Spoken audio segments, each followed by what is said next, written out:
What's up, guys? Welcome back. Today is the match preview of the Hawthorn versus Lions game. Let's get into it.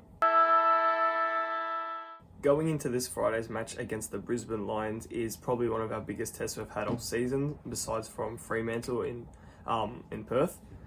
And yeah, this would be a very big test to us, considering how we played last week, and we need to step that up massively. Yes, we've been winning.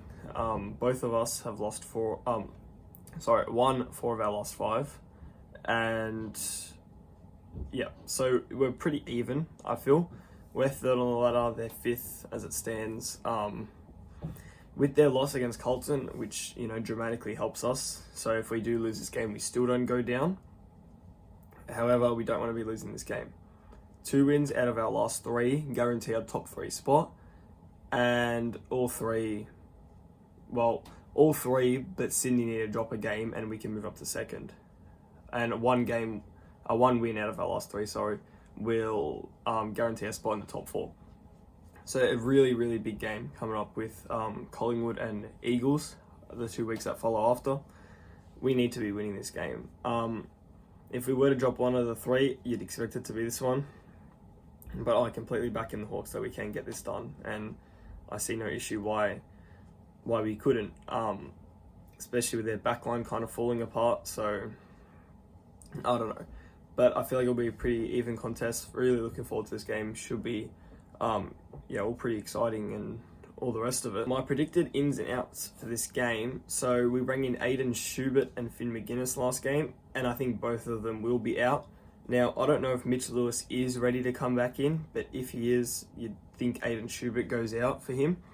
If not, I feel Aiden Schubert goes out anyways for maybe a Kel Shadir or Will McCabe.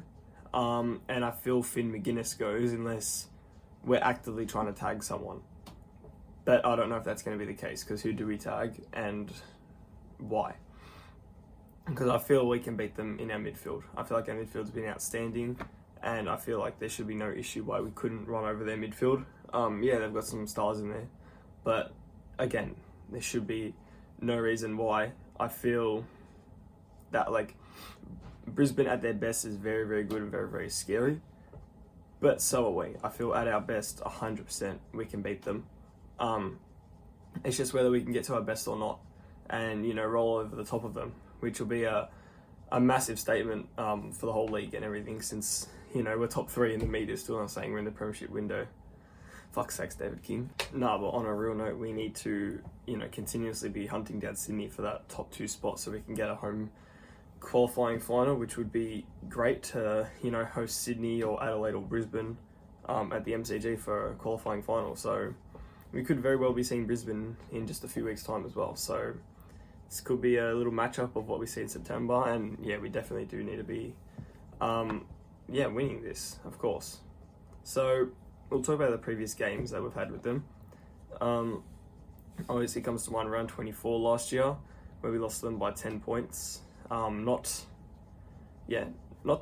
didn't play bad that game. Obviously had that weird call with Kyle Amon at the end, which I don't know if that decided the game or not, but they definitely, shaped a little bit. But yeah, I think we're better than what we were, and I feel like they're a tiny bit worse than what they were. They've just come off a massive belting to the Blues, so whether that's, put them in order and be like, oh, we need to actually be fighting for a top 4 spot here, or they're just in a, form slump, but who knows. The Brisbane are a good side, and I assume they will bounce back after that and not just, continue on. And I don't think we will be belting them by 70 points, but you never know. That's what we hope for, but who knows. And we had the other game against them last year. We lost by 33 points at the MCG. We didn't play good at all that game. We kicked 8-12. I think a big thing this week is we need to be accurate. Last week we weren't accurate in the slightest, and it could have almost cost us against North Melbourne. We need to be kicking accurate. This is not a time to fuck around. We're getting into the last 3 weeks here. This is when we need to start putting, foot to throat and start producing some of our best football and, get into the rhythm, because this is what's going to be like in finals. It's going to be a finals-esque game. I mean, I know it's not an elimination final or anything. Both the teams are locked in, but it's almost a qualifying find like a top 4, which who knows. But yeah, a really big and a really must win here. Lastly, just some good news. Sam Mitchell has re-signed till 2030, so very, very happy about that. He's been an excellent coach, been an amazing coach, and can't wait to see what he produces then. Hopefully we do get him a flag before then, maybe a couple, but who knows, we'll just have to wait and see. And yeah, congratulations to him. I think that's a really amazing bit of news there. So yeah, that's pretty much all for today. Like if you did enjoy the video, subscribe if you're new here, and match review will be coming a bit later on Sunday just because of a bit busy, but yeah, around Sunday evening, Sunday night, you'll get the match review. So yeah, like this video and yeah, subscribe. So yeah, see you guys in the next one. See ya.